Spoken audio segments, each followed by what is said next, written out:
Bom dia, meus jovens. Vamos agora iniciar o vídeo 3 da nossa unidade 1, correto, pessoal? Ainda aqui no livro Sociologia Clássica, do nosso querido amigo Carlos Eduardo Cel, certo? Nós, na aula passada, tivemos o primeiro contato com o pensamento dos clássicos da sociologia, que é o fundamento dessa nossa unidade, né? A gente conhecer como a sociologia emergiu, nós já vimos, né, os fatores epistemológicos, os fatores históricos, né? Aí tivemos o primeiro contato com a perspectiva teórica de cada autor, e hoje a gente vai dar prosseguimento, né, para a gente aí tentar firmar o pensamento, né, o raciocínio de como surgiu a sociologia e a sua importância no campo científico. Os clássicos, né? A estruturação da reflexão da modernidade abrangendo diversos campos, como a gente falou, né? Tais como economia, política e cultura. Uma característica da sociologia é que ela não se furta ao olhar geral da sociedade moderna. Ela não pode, por exemplo, aí ficar vinculada a só um aspecto, como é características de outras ciências, né? Se a gente, por exemplo, for para a economia, né, a especificidade da economia são as trocas, né? O regateio, o comércio, a contabilidade, né, vai ter lá o seu campo de estudo também relacionado à burocracia das empresas, né? A contabilidade em si, dos débitos e dos créditos. A sociologia não, né? A sociologia é uma visão generalista da sociedade moderna. A pergunta fundamental da sociologia, né, em seu início, é como ocorreu essa transição do feudalismo para o capitalismo tradicional. Cada clássico da sociologia vai dar sua versão em resposta a esse presente desafio. Nós vamos estudar de forma bem detalhada como cada clássico vai realizar essa grande jornada teórica de explicar como essa sociedade moderna se estruturou a partir, né, de suas bases ainda lá na transição do feudalismo para o capitalismo. As interpretações de cada pensador trilham 3 desafios, tá, pessoal? Conforme as notas de aula que a gente já mencionou para vocês, que é uma condição sine qua non para entender essas aulas e acompanhar as notas de aula que estão no CIGA, né? Então, as interpretações de cada pensador trilham 3 desafios. As características da sociedade tradicional, como ela se baseia, quais são as suas características fundantes, os fatores da mudança da sociedade, como foram interpretadas essas transformações, essa metamorfose que fez emergir essa grande estrutura da sociedade moderna, e as características do mundo moderno, ou seja, da modernidade. Essas são as tarefas do incipiente pensamento sociológico, característica da sociedade tradicional, sociedade rival, sociedade feudal, os fatores da mudança da sociedade, o que impulsionaram essa mudança para esse modo de produção do capital e para essa sociedade moderna, e as características do mundo moderno, a modernidade. O conjunto de transformações geradas pelas revoluções industrial francesa e pelo iluminismo precisava ser explicado e compreendido pela razão humana. Elas geravam uma sensação de que o mundo estava em crise, de que algo precisava ser feito. Quais as causas dessas transformações? Para onde elas apontam? De que modo elas alteram as formas de sociabilidade humana? O que fazer diante desses novos desafios, desses novos fatos? De que as forças sociais em luta podem se posicionar diante desses fenômenos, né? Então isso aqui é um fragmento do nosso livro da página 18, ok, pessoal? E essas foram as perguntas fundamentais que de fato geraram essa inquietação, que fez emergir uma nova ciência para explicar todo o conjunto desses fatores. Essa ciência foi a sociologia, né? A sociologia nasce então destas incertezas que inquietaram corações e mentes no final do século XIX e início do século XX. na interminável busca de novas soluções, para os novos problemas que emergiram da contemporaneidade, né, pessoal? E esses problemas ainda estão aí, né? Existem, e por isso que a sociologia é bastante atuante ainda no século XXI, né? Temos inúmeros problemas, né, que a sociologia se desbruça. A gente pode citar para vocês, né, os mais prementes, a violência, por exemplo,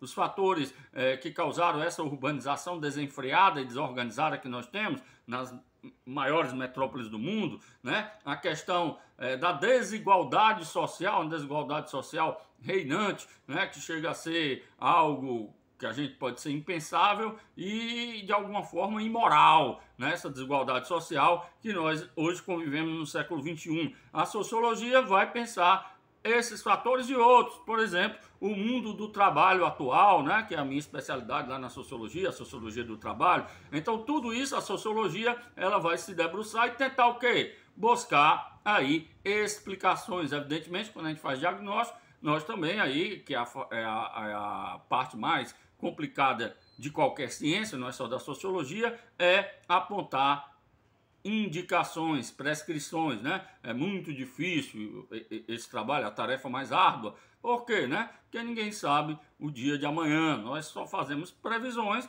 a partir dos nossos, vamos dizer assim, nossos instrumentos, que as nossas bússolas que nós temos aí construído ao longo desses séculos. Mas é muito difícil fazer previsões precisas. Vejam só as ciências econômicas, né, como está sendo difícil ser economista no século XXI diante de tantas inquietações e tantas incertezas.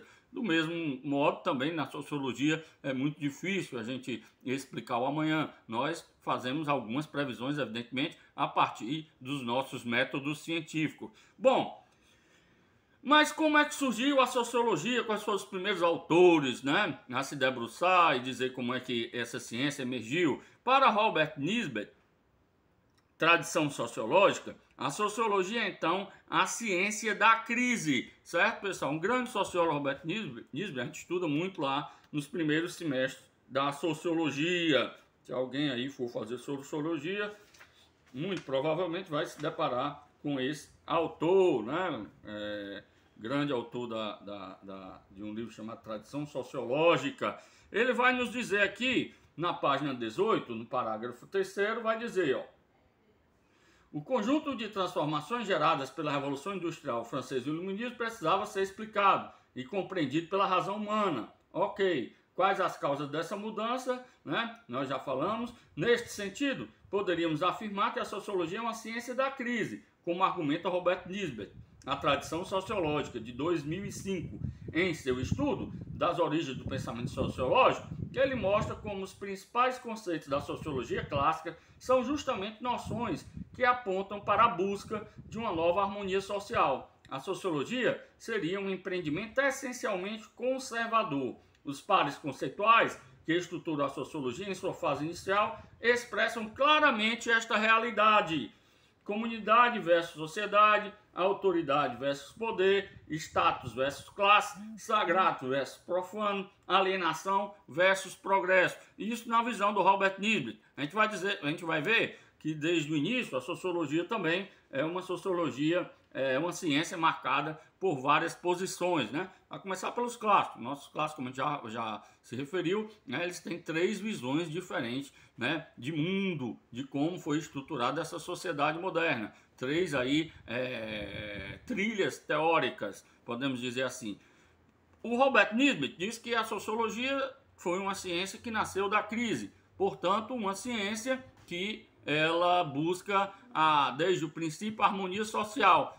Vai haver logo uma distinção dessa perspectiva, né, aí da genealogia, ou seja, do início da sociologia, para outro autor que está aí nas notas de aula. Já para Anthony Giddens, grande sociólogo, né, pessoal, ligado ao Partido Trabalhista Inglês, né, Anthony Giddens, para ele, essa ideia segundo a qual a destinação da sociologia é restabelecer a harmonia social perdida se fundamenta em pressupostos imprecisos. Portanto, ele faz uma contraposição ao que diz Robert Nisbet, né? Para Giddens, existem os mitos que parte do pensamento sociológico carrega consigo até hoje. Aí ele cita: mito do problema, como explicar que os indivíduos convivam sem conflitos, né? Aí uma indicação aí que vem desde Hobbes, o homem é o próprio lobo do próprio o homem, o lobo do homem, né? Pois muito bem, mito das origens conservadoras, a ideia segundo a qual alertava que a sociologia surge a partir de ideias de autores conservadores, como Denald e Demestre, que se opunham à Revolução Francesa, né? Autores aí que estavam lá no início aí do positivismo, né? Então, o nosso amigo Anton Giddens está dizendo que existem esses mitos, né? Que a sociologia carrega como sendo aí os mitos fundantes da sociologia.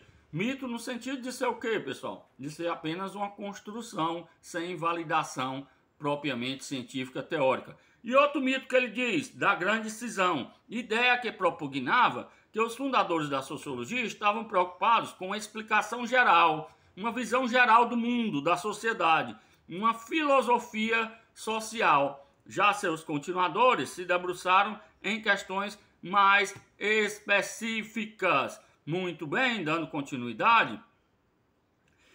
O último mito apontado por o nosso amigo Antônio Giddens, ele vai dizer: mito da divisão entre integração versus coerção. Refuta-se a ideia que a sociologia basicamente está vinculada aos fenômenos da integração, da harmonia social versus a noção de conflito social, representadas pelas proposições de Durkheim e Marx. O nosso amigo de Giddens vai dizer que isso é outro mito, esse da integração versus coerção, como se fosse uma ciência que surgiu desse contraponto entre harmonia social versus noção de conflito social, aí demarcando duas linhas, né, de contraposição na sociologia de Karl Marx. O que o nosso autor Giddens está dizendo? Não foi propriamente, né, assim que surgiu a sociologia, né? A sociologia, na visão de Giddens, é essa que a gente está trabalhando com vocês, né? A sociologia, ela emerge dessa inquietação, né, do próprio ser humano para dar explicações, conferir explicações racionais, científicas aos novos fenômenos que emergem a partir da sociedade moderna, que são muitos, conforme a gente citou aqui, apenas 3 ou 4, né? Violência, urbanização, mundo do trabalho, né? Desigualdade social. Então a sociologia, ela emerge para conferir uma explicação racional científica a esses fenômenos, né, que são inerentes à modernidade. Pois muito bem, fatores epistemológicos, 1.2, o método científico. O modelo de interpretação lógico-racional dos fenômenos tem sua origem ainda na Grécia Antiga, com Tales de Mileto, certo, pessoal? No ano 640 a 548 a.C., que imaginava uma nova forma de explicar a realidade baseando em argumentos e na lógica. Percebam, né, pessoal? O pensamento, a interpretação lógico-racional vem ainda, né, 500 anos antes de Cristo, com Tales de Mileto, que imaginava uma nova forma de explicar a realidade baseado em argumentos e na lógica, e não só no pensamento especulativo. Começa daí a grande trilha para se alcançar o método científico, o método racional científico, que requer o quê? Comprovação, né? Todos vocês vão passar por isso, né? No TCC de vocês, né, ao qual, se quiser me convidar, eu estarei muito satisfeito com o invite, né? Nós vamos cobrar de vocês um método científico, né? Não se pode fazer um TCC, uma dissertação de mestrado, uma tese de doutorado, sem que haja a devida, né, conotação com o método científico. A universidade é ciência, né? Qualquer outra coisa, outro pensamento, né, que não esteja baseado no método científico, na universidade ele não tem cabimento, a não ser se seja para ser analisado, estudado, né? Mas lá na prova final de vocês, no TCC, na dissertação de mestrado, aqueles que forem até lá no doutorado, vai ser cobrado de vocês, né, um texto que esteja baseado num método científico. Mas o que é isso afinal, né? A filosofia foi a forma predominante de explicar o mundo até a modernidade, oportunidade que surge a ciência moderna. Em sala de aula, normalmente o pessoal perguntando, e filosofia não é ciência? Né? É outro modo, né, de conhecimento, é um conhecimento paralelo, né? A filosofia devemos tudo a ela, porque todo mundo vem de lá, né? Todas as ciências. Mas a filosofia, ela não necessita, né, exclusivamente do método científico, né? A forma racional, dedutivo, lógico, racional, são outros, né? Então, lá na faculdade de filosofia, né, vai se cobrar aí uma outra metodologia. Nas nossas universidades, né, de ciências sociais aplicadas, aí não. Que é o caso de vocês, o caso da sociologia, aí sim prepondera o método científico. Ainda no século XVI, surge o método experimental. O método experimental, pessoal, foi aí, a gente pode dizer, o incipiente método científico, que se configurou como um dos pilares da ciência moderna. Francis Bacon, Galileu Galilei, Nicolau Copérnico, Isaac Newton foram os primeiros pensadores a lançar mão deste método de investigação.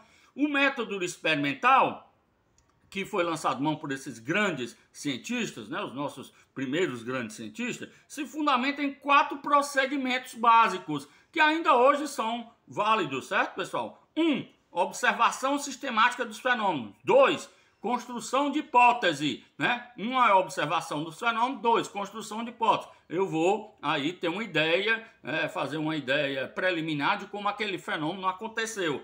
3, experimentação. Eu tenho que ir a campo, eu tenho que experimentar para saber se aquela minha hipótese é verídica ou não é verídica. Se não for verídica, eu vou refutar, né? Vou partir para outras hipóteses. Se for verídica, aí tem um 4º passo, né? Que é a generalização dos resultados. Teses, leis, teorias, né? Uma tese tem que ser o quê? Tem que ser validada, tanto aqui como a Lourdes, né? Uma tese, por exemplo, lá de onde o meu pai veio, o papai era professor da escola de agronomia, né?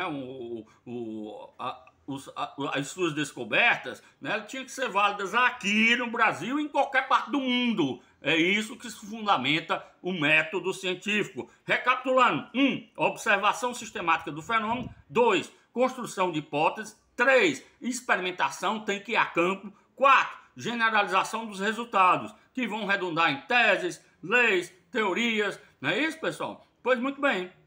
É exatamente esses pontos que a gente vai cobrar de vocês lá no TCC, no final do curso. Mas não vamos se preocupar com isso agora não, né?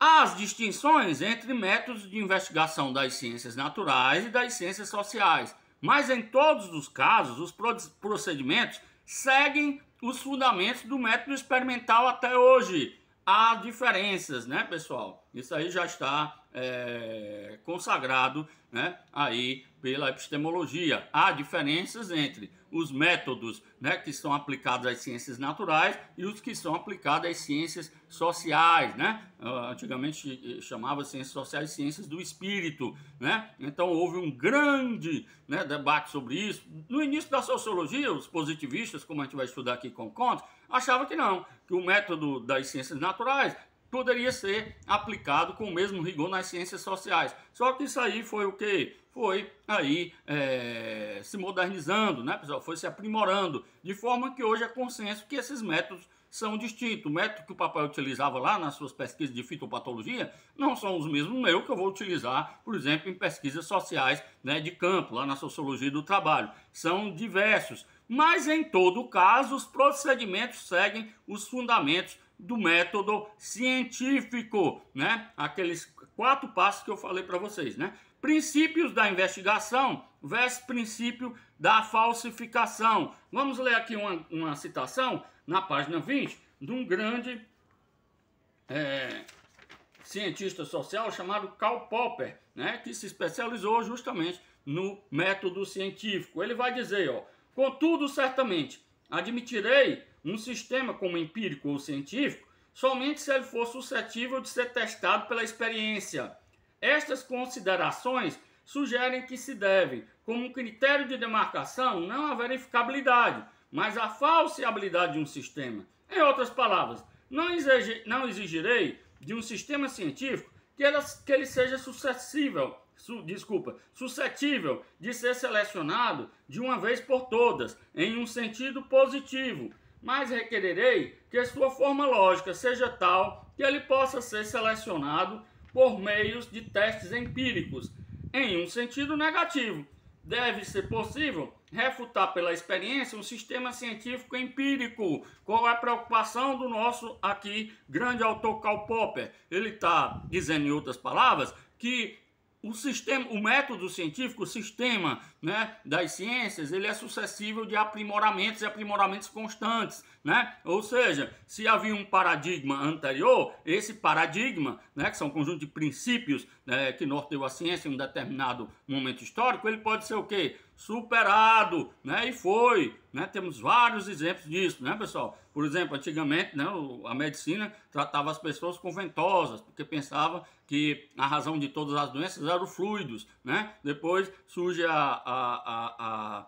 microbiologia para descobrir que não é bem assim, né? Os agentes são os agentes que causam as mazelas, são agentes aí são micróbios de diversas espécies, né? Então aí houve uma grande transformação paradigmática nessa ciência, né? Então antes, né, não se usava vacina, hoje aí foi outra quebra de paradigma, já se usa vacina e através da vacina se emergiu aí de forma certeira, né, pessoal, de forma bem eficaz aí o evitar de diversas doenças. Ainda hoje tem um pensamento anticientífico dizendo que vacina faz mal, mas isso não cabe, né, nos marcos da ciência e da universidade. A coisa, vamos dizer assim, que faz parte de outra construção de pensamento não científica. Mas, de fato, as vacinas quebraram também o paradigma da medicina. No campo da física, né, pessoal?